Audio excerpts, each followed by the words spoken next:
सोचो हम लोग रात दिन इंटरनेट का यूज करके फेसबुक, इंस्टाग्राम, यूट्यूब और व्हाट्सएप जैसे ऐप का यूज करते हैं, लेकिन मैं अगर आपसे कहूँ कि ये इंटरनेट का सिर्फ एक छोटा सा हिस्सा है और इसी के पीछे छुपी है इंटरनेट की असल दुनिया, जिसे हम लोग डीप वेब कहते हैं। और डीप वेब के ही एक छोटे से हिस्से को डार्क वेब कहा जाता है। और डार्क वेब के बारे में कई लोग कहते हैं कि ये इलीगल है और जितनी भी इलीगल एक्टिविटीज हैं सब यहीं पर घटित होती हैं। तो क्या सच में डार्क वेब इलीगल है और डार्क वेब को किस काम के लिए सबसे पहले बनाया गया था? तो आइए समझते हैं डार्क वेब के बारे में सब कुछ बिल्कुल डिटेल में।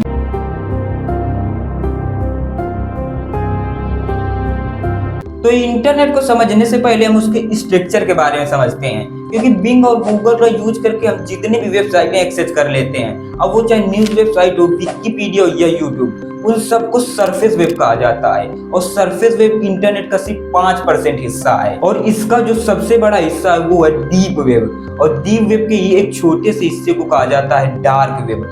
और डार्क वेब में ही बैंक रिकॉर्ड, प्राइवेट डेटा और सब्सक्रिप्शन बेस्ड डेटा सेव्ड होता है। और डार्क वेब को कभी भी नॉर्मल ब्राउजर से एक्सेस नहीं किया जा सकता है।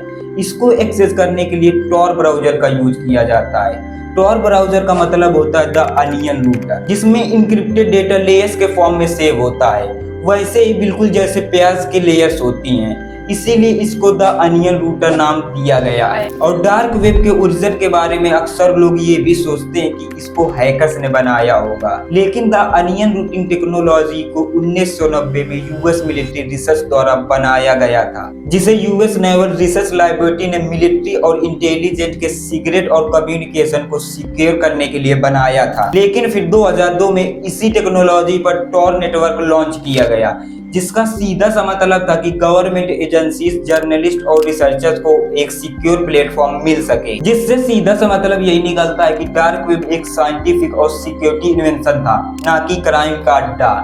लेकिन फिर समय के साथ इसका मिसयूज होने लगा और इसमें ब्लैक मार्केट्स उभरने लगी, जिसमें illegal weapon, drugs, fake ID और हैकिंग जैसी सर्विसेज प्रोवाइड की जाने लगी। और इसका सबसे बड़ा एग्जांपल है सिल्क रोड, जो 2013 में रॉस अल्ब्रिस्ट द्वारा बनाया गया था, जिसके जरिए बिटकॉइंस द्वारा इलीगल चीजें खरीदी जाती थी। लेकिन फिर आगे चलकर 2013 में एफबीआई ने इसे टेक डाउन कर दी और इसी तरह अन्य कई मार्केट अल्फाबे और हैंसा जैसे चलाए गए। लेकिन इन मार्केट को भी इंटरनेशनल लॉ इन्फोर्समेंट एजेंसीज ने बंद करवा दिया। और डार्क वेब के बारे में मिथ्स ये भी फेमस है कि ये सिर्फ क्राइम का अड्डा है, क्योंकि जितने भी जर्नलिस्ट हैं वो डार्क वेब का यूज करते हैं ताकि उनके सोर्स सेफ रह सके। और जिन जिन कंट्रियों में सेंसरशिप ज्यादा स्ट्रिक्ट है, वहाँ के लोग भी डार्क वेब का यूज करते हैं ताकि वो अपने आइडियाज को सच ओपनली शेयर कर सकें। और ह्यूमन राइट्स ऑर्गेनाइजेशन और रिसर्चर भी डार्क वेब का यूज करते हैं ताकि उनकी सेंसिटिव इंफॉर्मेशन लीक ना हो और सेफ रह सके।